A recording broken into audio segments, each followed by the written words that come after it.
scroll ചെയ്യുമ്പോൾ കാണാം I'm in therapy because people who actually need therapy didn't go for therapy.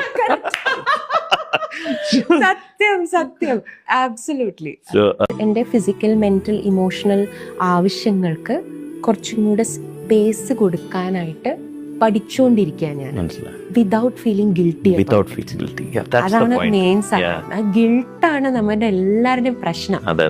നമുക്ക് priority കൊടുക്കുമ്പോൾ are we being a bad person? പിന്നെ especially if you are a mother, അത് വേറൊരു സാധനം കൂടിയാണ്. Just double it.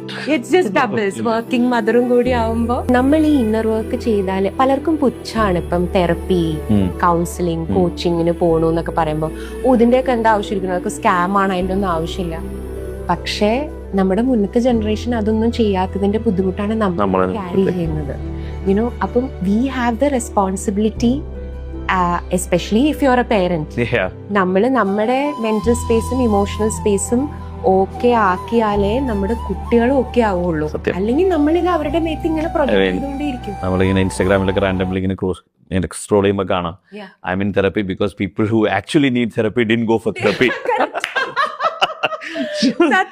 സത്യം ആബ്സല്യൂട്ട്ലി. So